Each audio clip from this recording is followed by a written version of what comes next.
যাদের যাদের আধার কার্ড বাতিল করে দেওয়া হচ্ছে তারা ইমিডিয়েট আমাদের জানাবে, অল্টারনেটিভ কি করে দেওয়া যায় সেটা আমরা দেখব।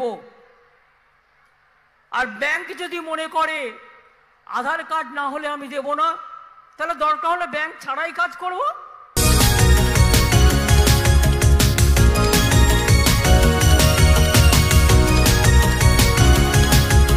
যেমন আপনারা অনেকে জানেন না, সাবধান থাকবেন। আমার কাছে অনেক খবর আছে, অনেকের আধার কার্ড লিংক কেটে দেওয়া হচ্ছে।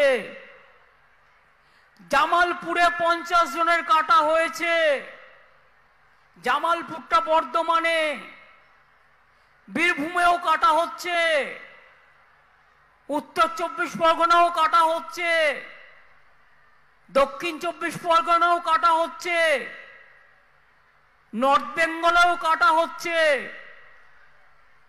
প্রথমে বলবে আধার না হলে তুমি চোখে দেখবে আধার, তোমার ব্যাংক অ্যাকাউন্ট হবে না, তুমি কোনো সুযোগ পাবে না।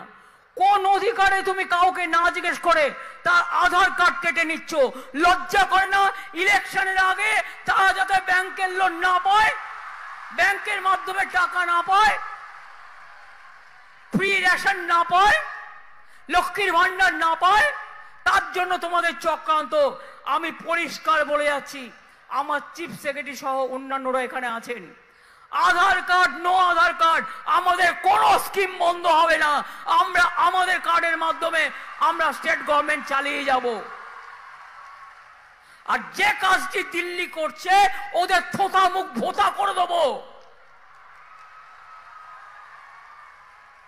প্রথমে বলবে আধার কার্ড করো, নালে স্কুলে ভর্তি হতে পারবে না, 1000 টাকা দাও। কেন দেবে? রেশন কার্ড করবে, স্মার্ট কার্ড করবে, আধার কার্ড করবে, কোভিড কার্ড করবে, জন্ম মৃত্যুর কার্ড করবে। কার্ডগুলো কি গলায় মালা করে রাখবে? আর তারপরে কার্ডগুলো আবার বুঝুন কাউকে না জিজ্ঞেস করে অসংখ্য কার্ড বাতিল করে দেওয়া হয়েছে। আমি বাংলার মানুষকে বলতে পারি, ভয় পাবেন না, আমি আছি।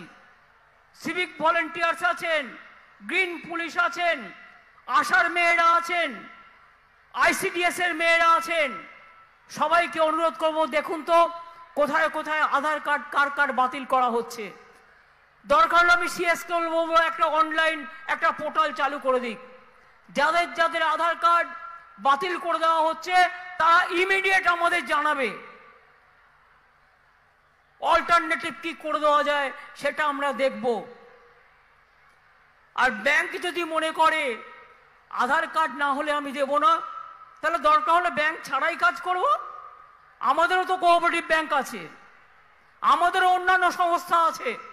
মানুষ যাতে তার কোনো বেনিফিশিয়ারি থেকে বঞ্চিত না হয়, এটা আমার 100% গ্যারান্টি রইল আপনাদের কাছে।